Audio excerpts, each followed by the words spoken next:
झाले तर रवींद्र धंगेकर यांनी आपला मतदानाचा हक्क पुण्यामध्ये बजावलेला आहे। तेव्हाची ही दृश्य आपण बघतोय। रवींद्र धंगेकर यांनी नुकतंच मतदान केलेलं आहे।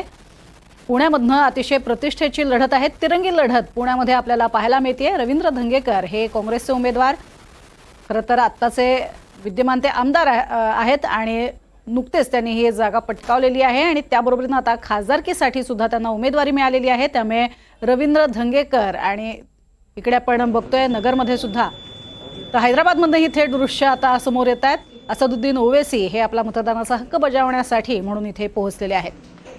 थेट हैदराबादमध्ये ही दृश्य बघतोय। असदुद्दीन ओवैसी हे गड राखणार का हे पाहणं महत्त्वाचं ठरणार आहे। असदुद्दीन ओवैसी हे मतदानासाठी इथे दाखल झालेले आहेत। एकंदरीतच संपूर्ण भारतात आता चौथ्या टप्प्यातलं मतदान पार पडतंय आणि हे मतदान पार पडत असताना तब्बल 96 ठिकाणी संपूर्ण भारतात मतदान होतंय आणि असदुद्दीन ओवैसी हे देखील मतदानासाठी इथे पोहोचलेले आहेत।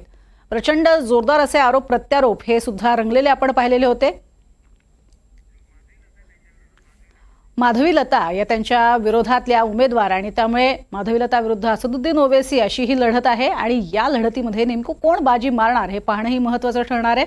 स्वतः असदुद्दीन ओवैसी यांना आपली जागा राखणं हे एक मोठं आव्हान असणार आहे। माधवीलता या भाजपकडनं त्यांच्या विरोधात मतदानासाठी उमेदवार म्हणून उतरलेले आहेत। मात्र काय स्वरूपाचं मतदान या भागामध्ये होतं हे पाहणं महत्त्वाचं ठरणार आहे। अतिशय रंजक स्वरूपाची अशी ही लढत आपल्याला पाहायला मिळणार आहे हैदराबादमध्ये।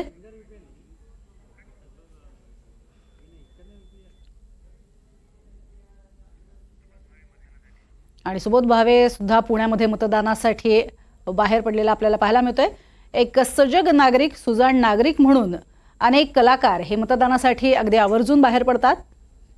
तसंच सुबोध भावे हे सपत्नीक मतदानासाठी दाखल झालेले पाहायला मिळतात।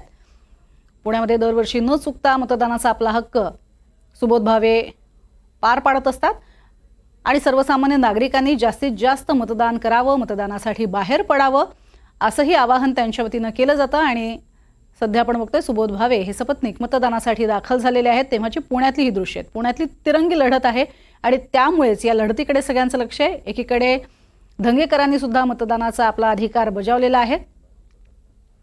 धंगेकर सपत्नीक आपला मतदानाचा हक्क बजावून बाहेर पडलेले आहेत।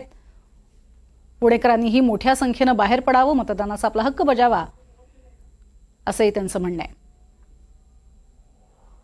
माध्यम प्रतिनिधींना प्रतिक्रिया देत आहेत रवींद्र धंगेकर आणि दुसरीकडे सुबोध भावे हे देखील सपत्नीक मतदानासाठी आलेले आहेत।